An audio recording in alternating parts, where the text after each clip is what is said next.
Good morning, students. In my last lecture on Fantomina, I have discussed about the introduction to Eliza Haywood and her plays, and how so far her plays were considered to be the pioneering in the field of writing novels. And also there was a bit of textual analysis. There, in a short recap, I have to mention the particular identifications or particular references that have been taken in considering the analysis of the textual parts of Fantomina. There was a reference to a woman who is coming from the upper strata of society, and somehow she got influenced by the way people behave towards a prostitute, and somehow the typical curiosity regarding some physical aspects or regarding sexuality lead her to behave like a prostitute with the attire of a prostitute in general. And as a result, we will find that somehow the characters who are present in a chocolate house or in the pub house or maybe in the theater, they got engaged with conversing with the lady. And one among them is Beauplessis.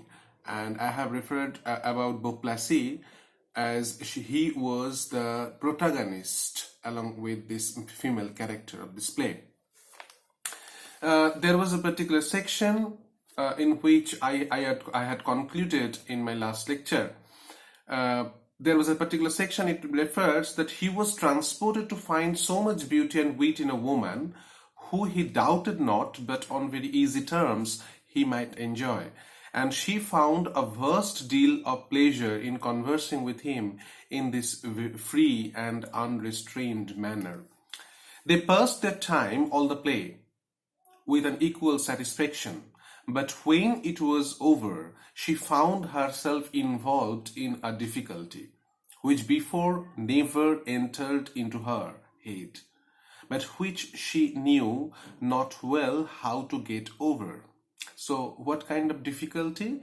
As I have mentioned in my last lecture, that the difficulty is relating to her willingness or maybe unwillingness, it is not being stated here directly, regarding the sexual consummation between these two, because she doesn't have any kind of experience regarding this, though she is playing a prostitute, a wench here, but as she is completely different from the other prostitutes, because she is actually not a prostitute to be associated or engaged in these kinds of behaviors. So that's why now, after the casual chit chats have been completed, and now this is the time when Beauplessis will ask her to go to any particular lodging.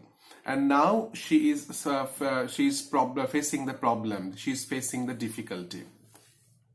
Here it says, the passion he professed for her was not of that humble nature which can be content with distant adorations, because the behavior of Beauplessis, or what Beauplessis is actually stating, this particular passion that she is or he is possessing for her, it was not of the humble nature which can be content with distant adoration. So it is not a kind of a love, it is not a kind of a passion that can be considered as distant adoration. What does it mean? It actually signifies that it is not from a distance, rather he is trying to persuade the lady to be attached with sexual implications, to be attached with the sexual relations.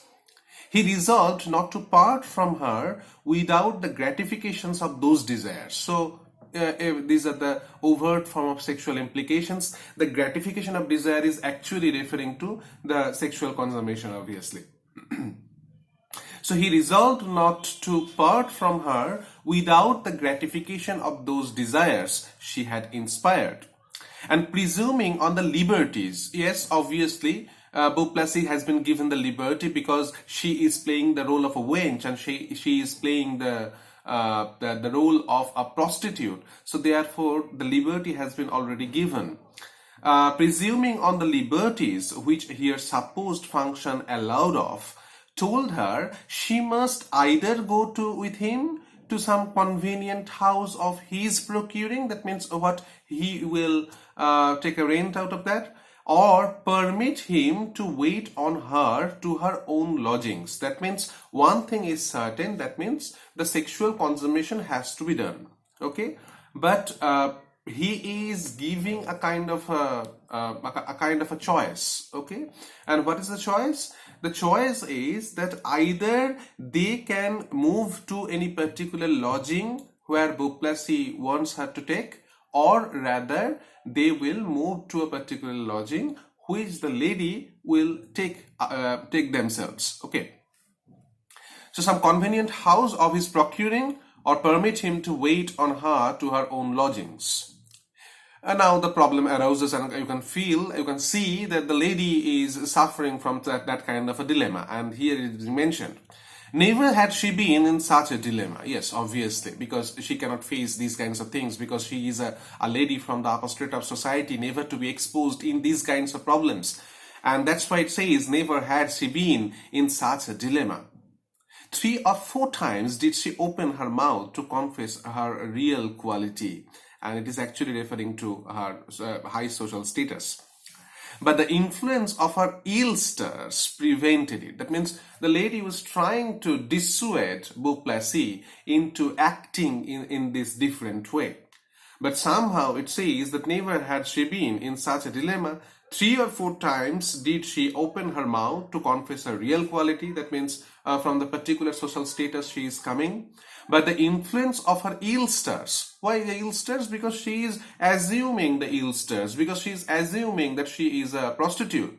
And that's why it says, but the influence of her ill stars prevented it. Okay? That means these words are fruitless in front of Beauplessis, because he is thinking, okay, she is a prostitute, and what the meaningless words that she is speaking about the high quality, or about the real quality, or the high social status. So that's why it says that 3 or 4 times did she open her mouth to confess her real quality. But the influence of her ill stars prevented it, by putting an excuse into her head, which did the business as well, and at the same time did not take from her the power of seeing and entertaining him a second time with the same freedom she had done this. So ultimately, there is a particular proposition from the lady that this time it will not be possible for her, okay, to be consummated sexually, but rather she is thinking in terms of the second visit, right? And she told him that she was under obligations to a man who maintained her. That means who is the caretaker of her house probably. And she says therefore that this night, okay, this is the first night where the encounter is going on between Beauplessis and the lady. And the lady says that it is the obligatory things, you see, that she has the obligation to a man who maintained her, and whom she durst not disappoint. Having promised to meet him that night at a house hard by means nearby.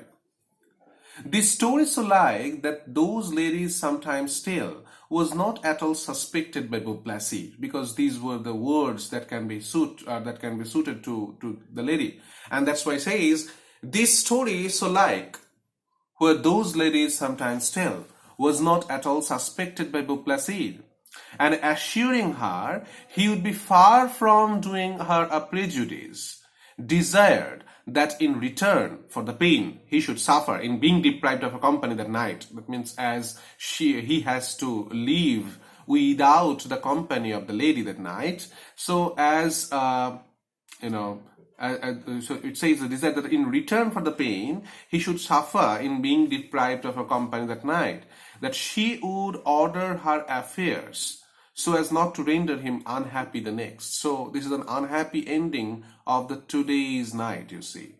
And that's why he says that the next time when they will meet, it must end in the sexual consummation. It must link or must end with the sexual references. She gave a solemn promise to be in the same box on the morrow evening. That means in the next evening.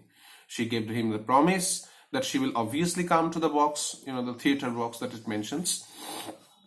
She gave a solemn promise to be in the same box on the morrow evening, that is the next evening, and they took leave of each other. He to the tavern to drown the remembrance of his disappointment. She goes to the tavern, or that is the lady, that is the person, Beauplessis. And the tavern is the place, that where you can find an excess of alcohol. That means he will certainly intake an amount of alcohol that will make him feel better from this frustration that he was in.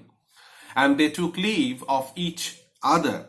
He to the tavern to drown the remembrance of his disappointment, and she in a hackney chair, it's a chair, a one-seated vehicle for hire carried on poles that were used during this time. So that's why it says, hackney chair hurried home to indulge contemplation on the frolic, that is the playfulness she had taken, designing not less on her first reflections than to keep the promise she had made him, and hugging herself with joy that she had the good luck to come off undiscovered. Right? And so she was also in a particular mood of joyance, you see. But ultimately, she was with the particular view that somehow she had got the luck to come off undiscovered, because it was a kind of a fear that she was suffering from, that her real identity would be disclosed in front of the others, and especially Beauplessis. But this night's, this journey, this adventure, it didn't end in such kind of frustrating disappointment. Rather, it ended, it was finished in a positive way. So that's why she was considering herself lucky, because it remained undiscovered, her real identity. But these cogitations or thoughts were but of a short continuance. They vanished with the hurry of her spirits, and were succeeded by others, vastly different and ruinous. All the charms and Beauplessis came fresh into her mind. That means, even in the next moment, you will find that she got languished. Okay, love and languishment is always there, and she was completely driven by the passion that was hunting her, right? So all the charms of Beauplessis came fresh into her mind. She languished. She almost died for another opportunity of conversing with him. And not all the admonitions of her discretion were effectual to oblige her to deny laying hold of that which offered itself the next night. That means any kind of, it's a kind of a tussle, it's a kind of a dilemma that is going on within her that actually indicates her two particular selves. One particular self is considered to be the moralistic self, the pseudo form of morality that is present during this 18th century women.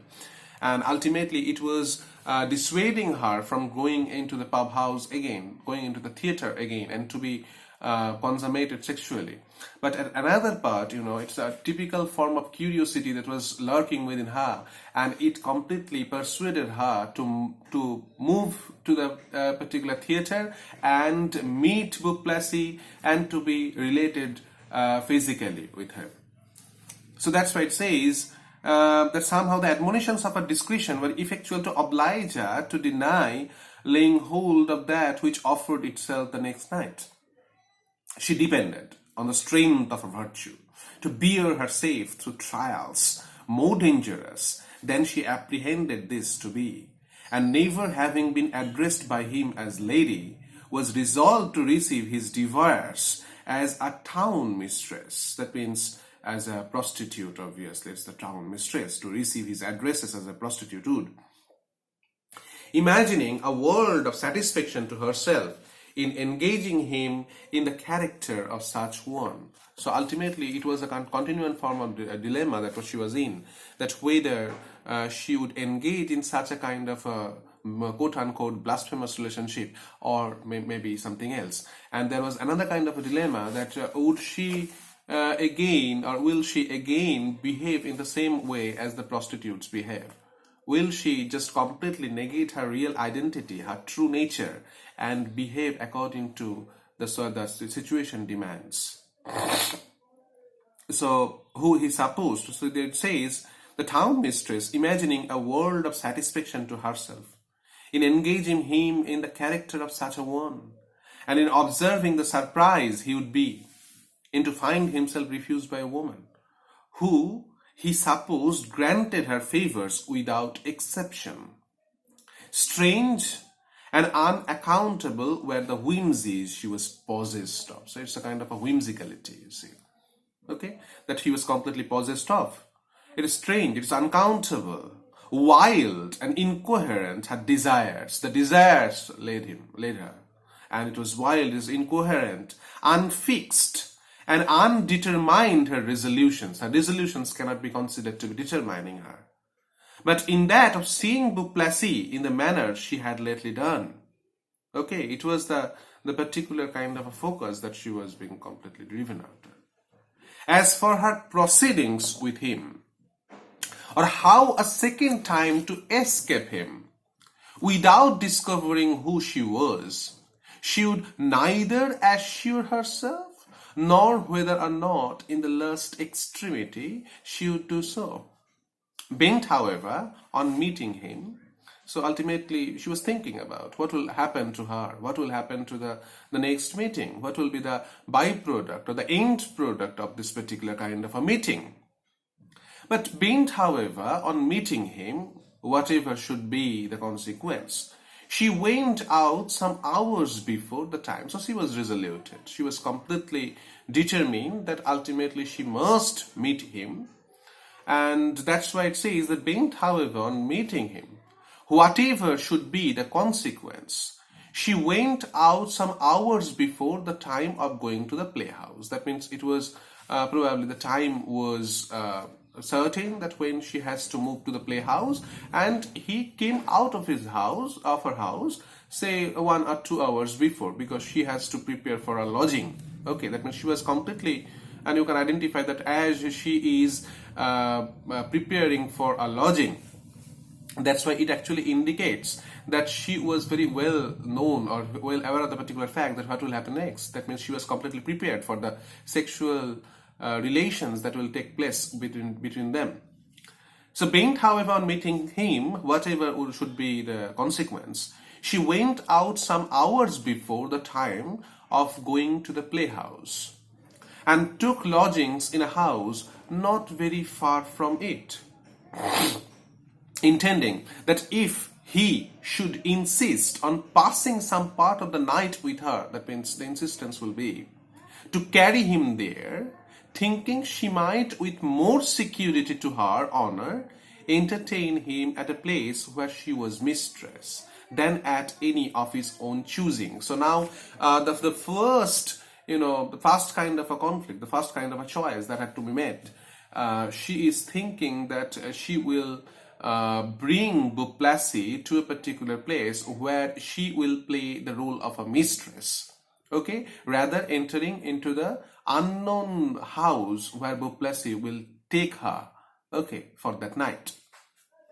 The appointed hour being arrived, she had the satisfaction to find his love in his assiduity. That means the perseverance, obviously.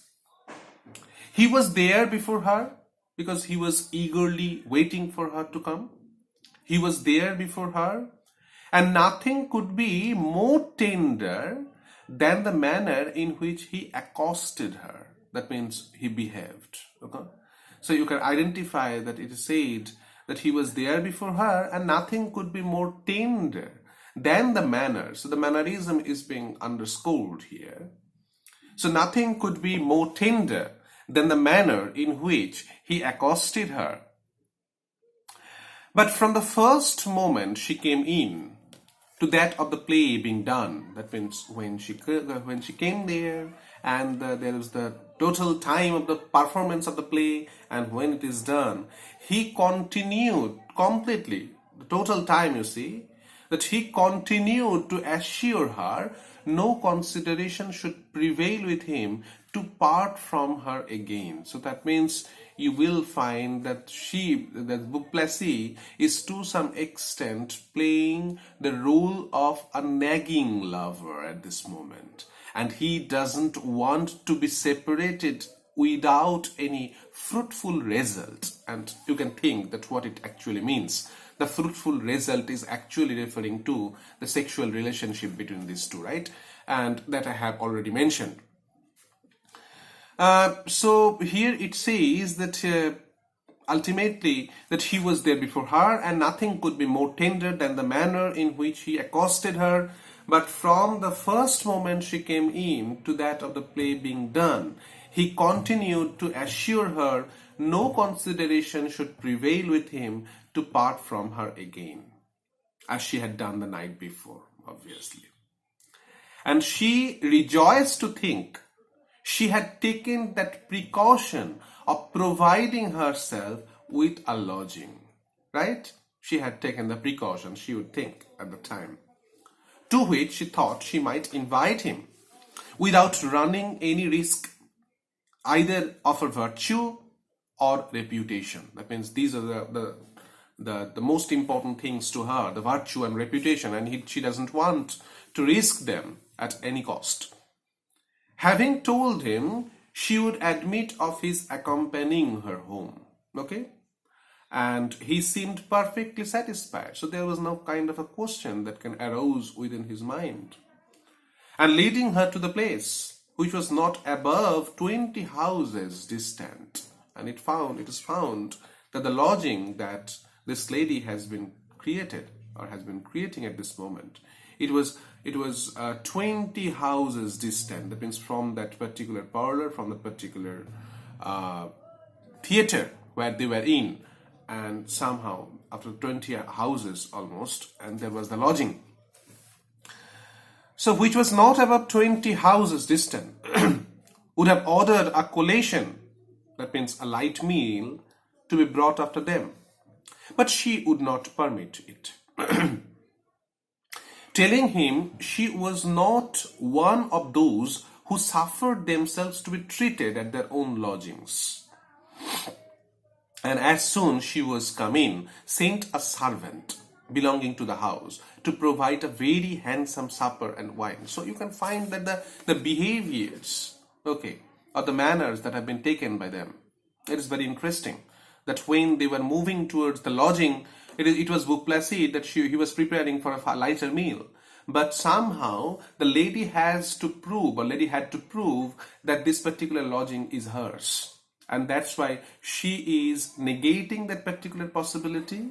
And when they entered the house, she had sent a servant, who was actually a servant from that house, to bring a heavier meal, obviously. So, and as soon as she was come in, sent a servant belonging to the house to provide a very handsome supper and wine, and everything was served to table in a manner which showed the director neither wanted money, that means neither lacked money, as it shown, nor was ignorant how it should be laid out. That means all these behaviors, all these performances she was in, it was to some extent showing the lady's status, the lady's position somehow.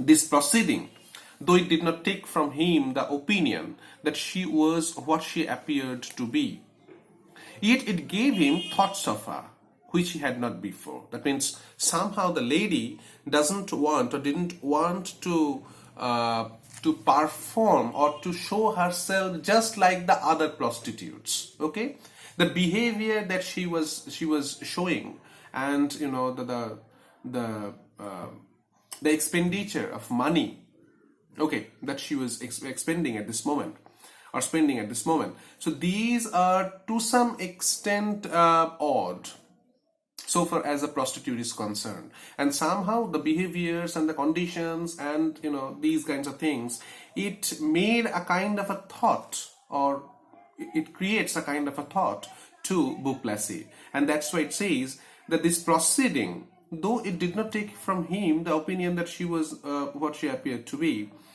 yet it gave him thoughts of her which he had not before.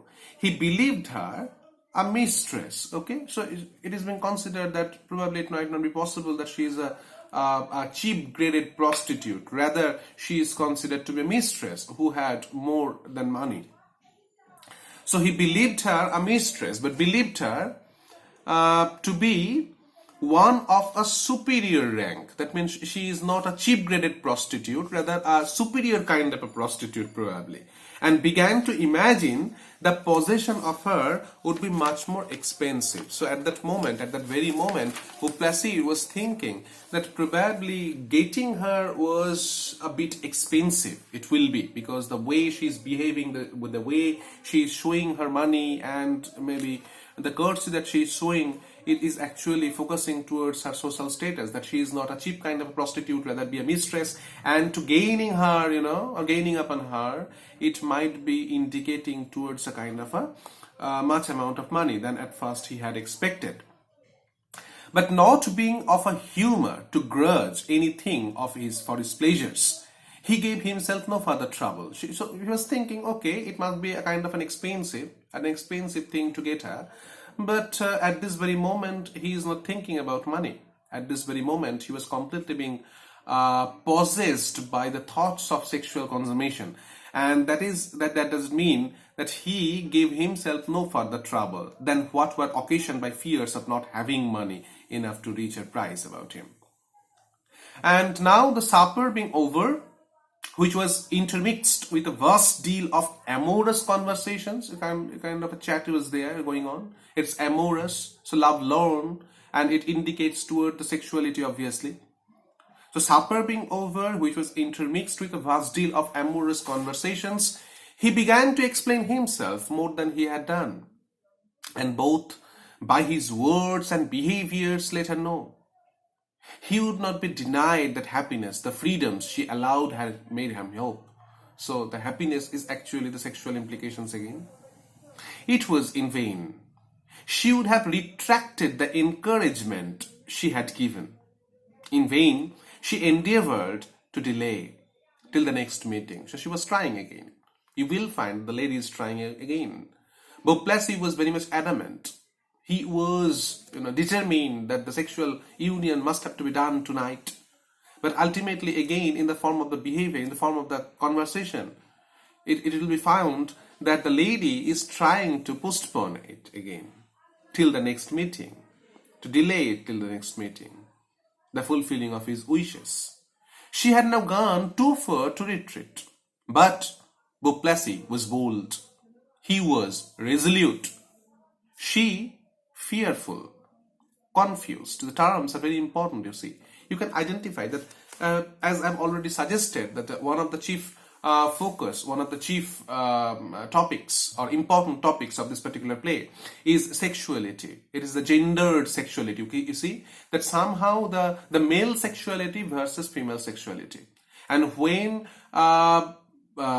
the writer of this particular novel, that is Eliza Haywood, she is trying to differentiate this in terms of some important perspectives. You see that ultimately the terms that have been used, the words that have been used to describe her behavior or her passion, and obviously the passion of Beauplessis, these are somehow important. You will find the terms what it says that in terms of Beauplessis, in terms of the male sexuality, you will find the behavior has been attached to the term like bold.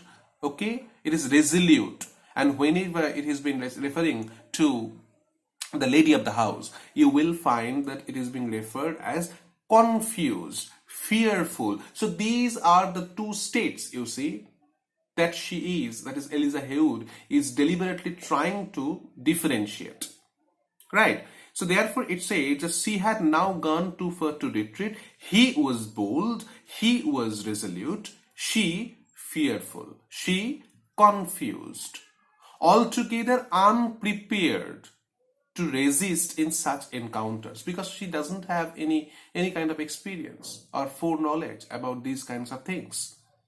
So that's why it says that she was confused, altogether unprepared to resist in such encounters, and rendered more so by the extreme liking she had to him.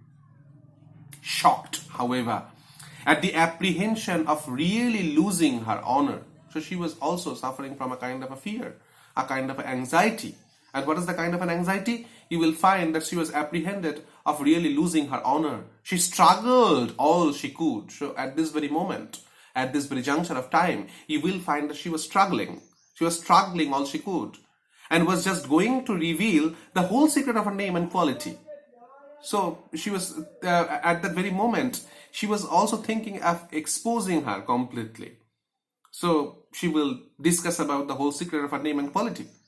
When the thoughts of liberty he had taken with her, and those he still continued to prosecute, prevented her. But ultimately it prevented her with representing the danger of being exposed. Because somehow if she discloses her real identity, then the particular kind of an exposure will be completely ruining her status, ruining her, the present scenario, we'll see. So danger of being exposed and the whole affair made a theme for public ridicule. It will happen, obviously, that if her real identity would be disclosed in front of Duplessis, it will come to public and it will be a matter of public ridicule, you see. Thus much indeed she told him that she was a virgin, okay, because she doesn't have any foreknowledge of this sexual impetus. So thus much indeed she told him that she was a virgin and had assumed this manner of behavior only to engage him, but that he little regarded. So ultimately these words were meaningless to him at this moment, but that he little regarded, or if he had, would have been far from obliging him to desist. Nay, in the present burning eagerness of desire. So these are the words that Eliza Haywood is deliberately indicating towards the temperament of a male, okay, regarding the consummation, regarding the sexual relations.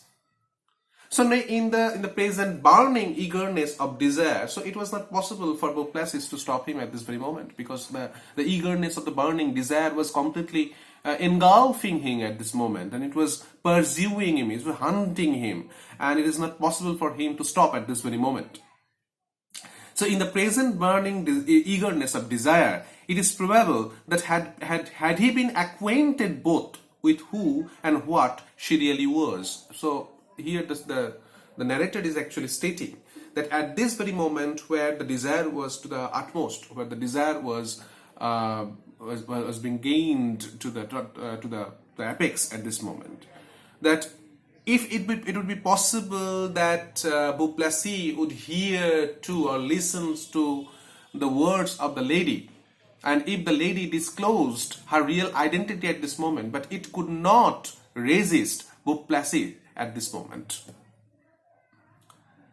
So that's why it says that eagerness of desire is probable that had he been acquainted both with who and what she really was, the knowledge of her birth would not have influenced him with respect sufficient to have curbed the wild exuberance of his luxurious wishes, that is lascivious wishes, that is the wishes, the lasciviousness, the sexual urge, you see, okay, the carnal desires that he is possessing at this moment.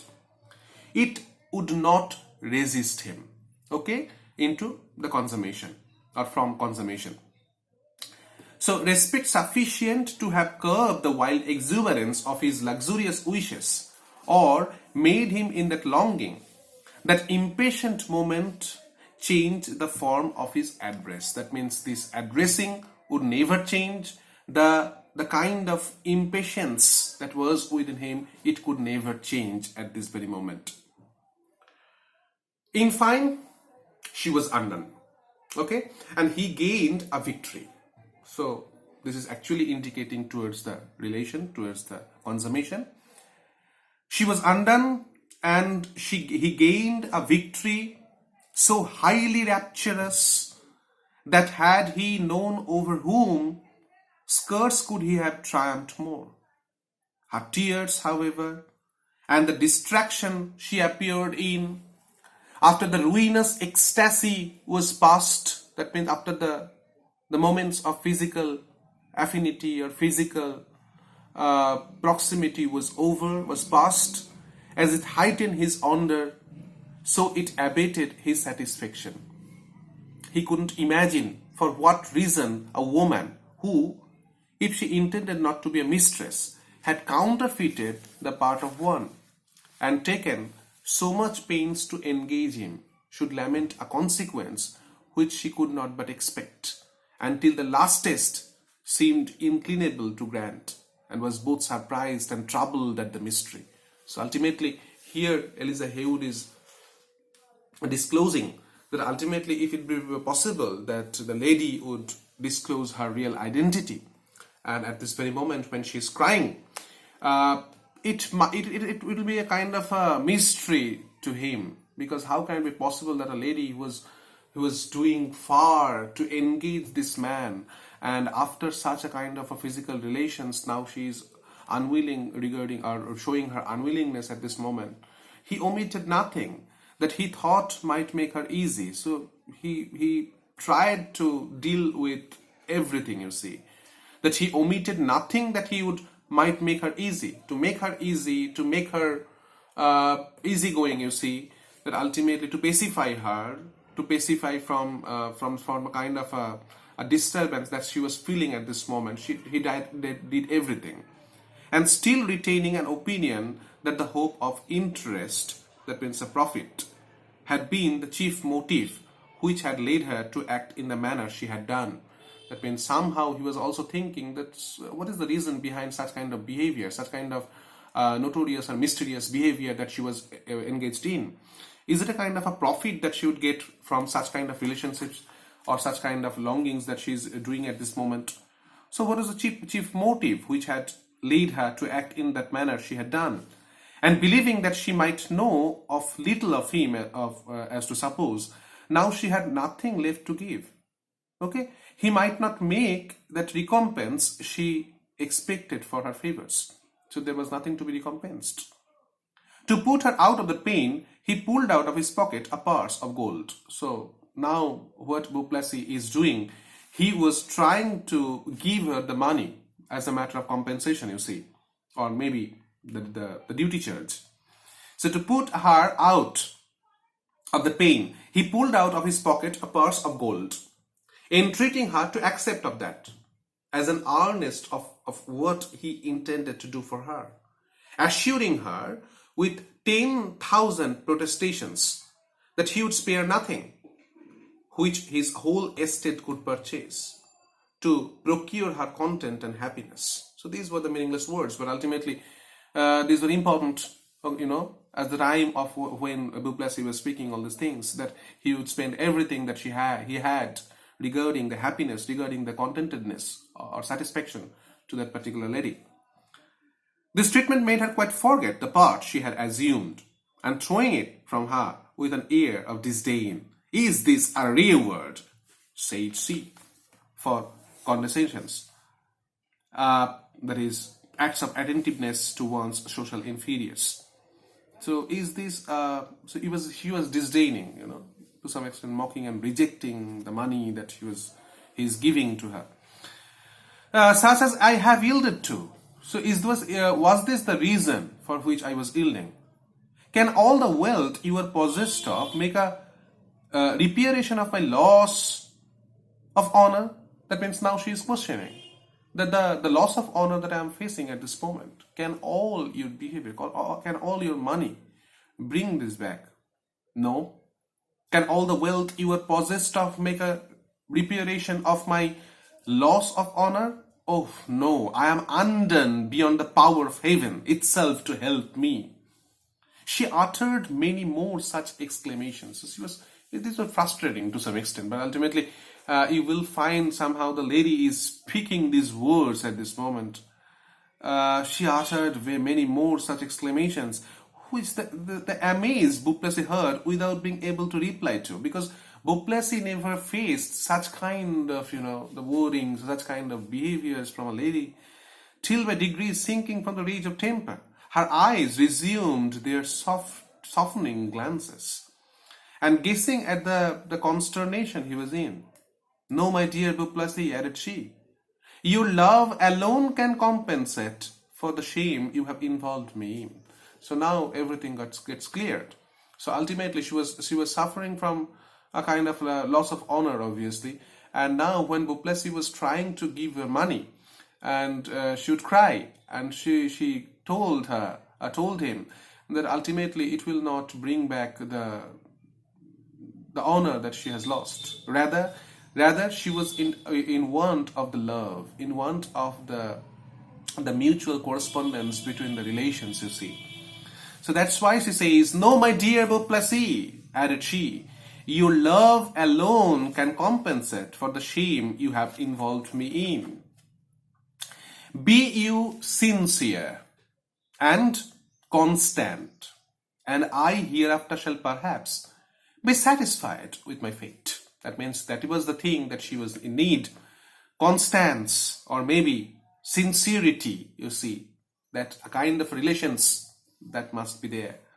"And I hereafter shall perhaps be satisfied with my fate, and forgive myself the folly that betrayed me to you."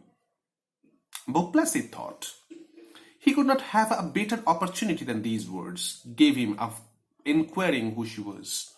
So he was also thinking that it was a kind of a better or it was an opportunity, that at this very moment he could think about the identity of this lady, that it is the very moment when the identity would be disclosed. Because if he had to keep a kind of relationship with her, then ultimately she must tell about herself also, that what is the real identity of her or so. So Beauplessis thought he could not have a better opportunity than these words gave him of inquiring who she was, and wherefore she had feigned herself to be of a profession which he was now convinced she was not. So that is the profession of a prostitute. And somehow Beauplessis can identify that it is not possible that the lady was completely engaged in such kind of profession. Why? Because she was a complete novice. Because she was completely unaware of the professional ethics and professional things, you see. Okay?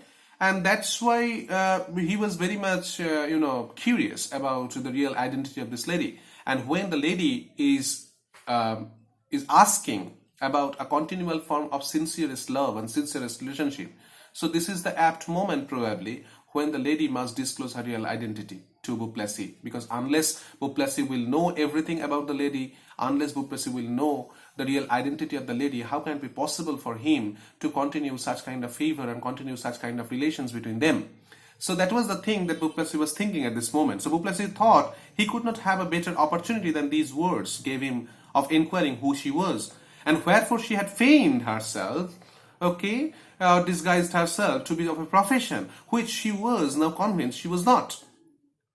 And after he had made her 1,000 vows of an affection, as inviolable and ardent, that is passionate, as she could wish to find in him, entreated she would inform him by what means his happiness had been brought about, and also to whom he was indebted for the bliss he had enjoyed. So what are the reasons, what are the things, why she is behaving in this way, and how these have to be created in future.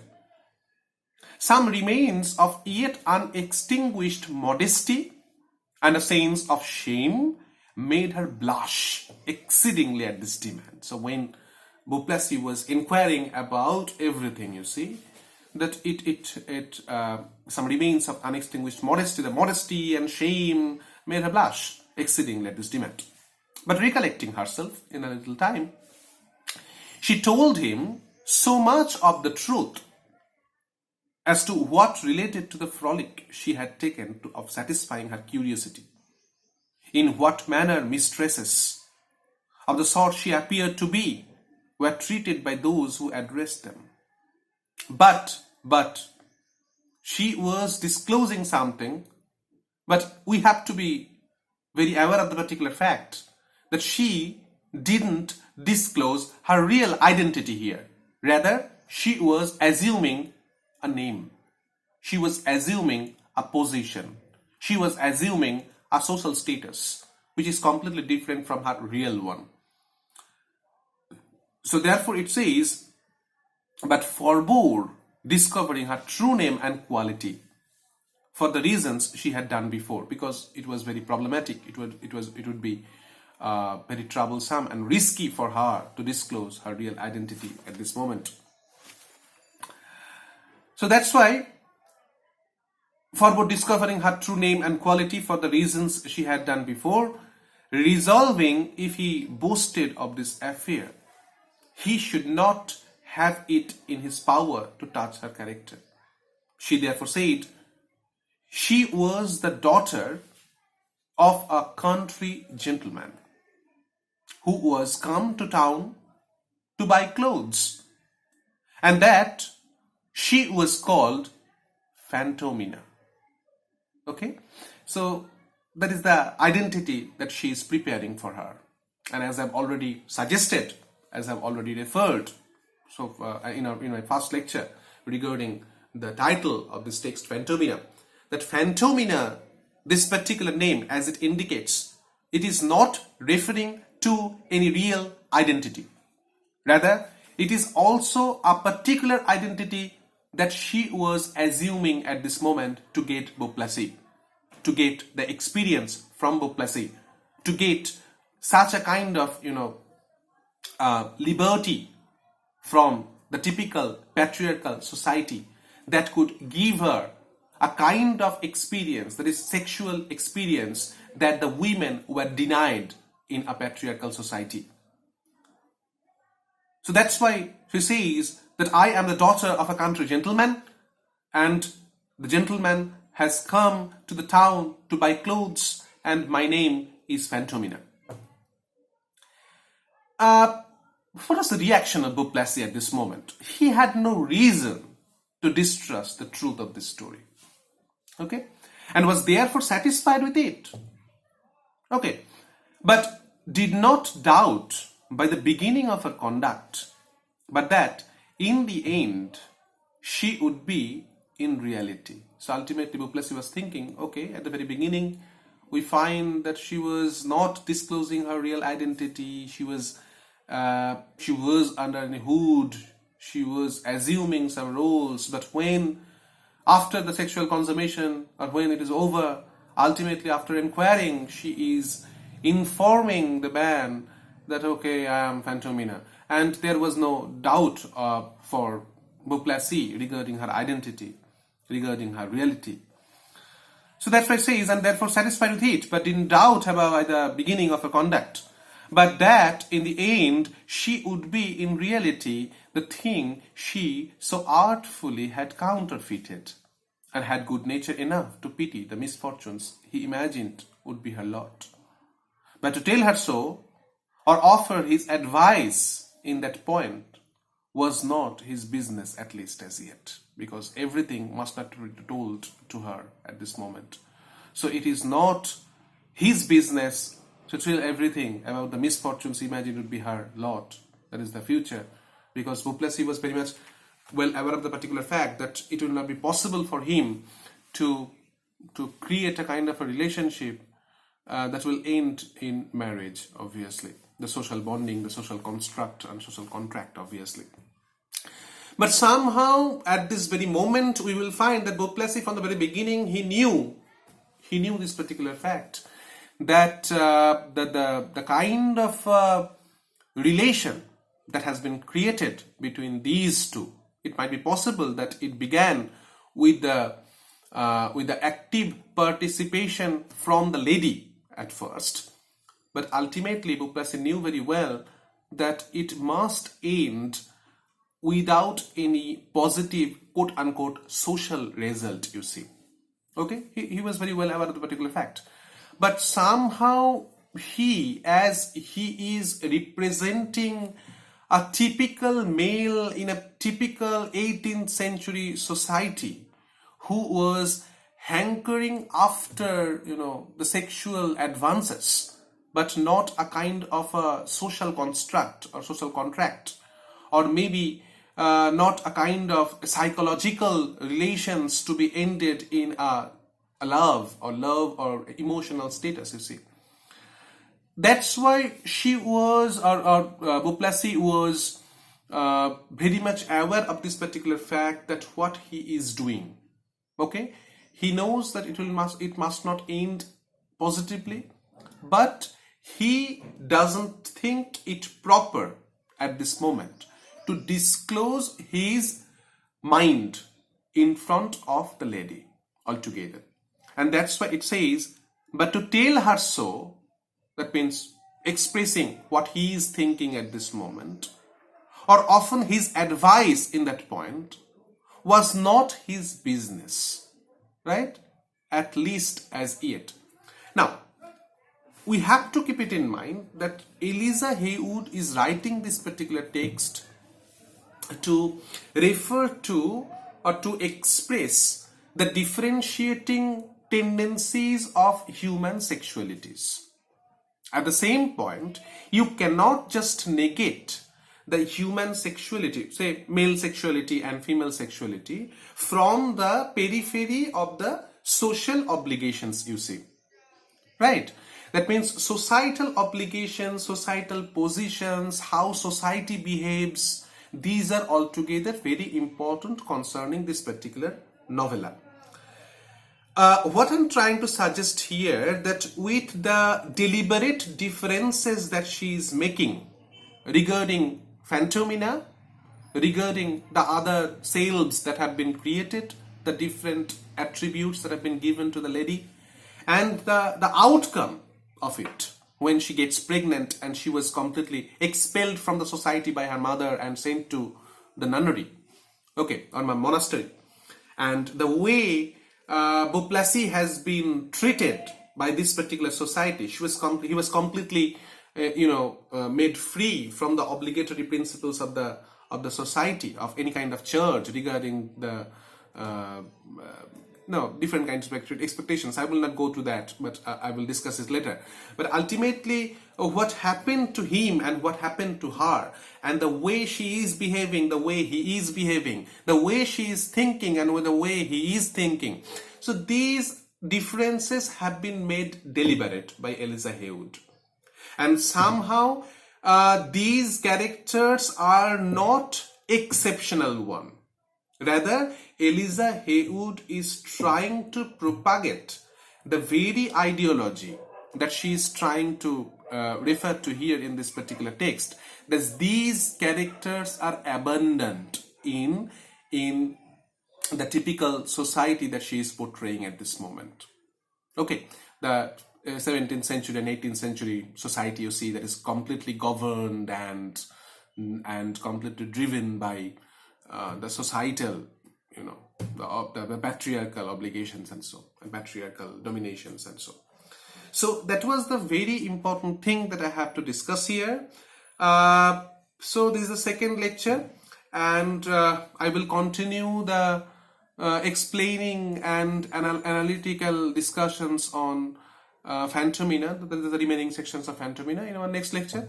So just go through the text and try to identify the words that can differentiate between these two. The society is at one side and sexuality on the other. Okay, how patriarchy is imposing their pressures on the female psyche. Okay, so these are the things that I have to discuss in today up to this. Okay, so more I will discuss the later part in our next lecture. Thank you.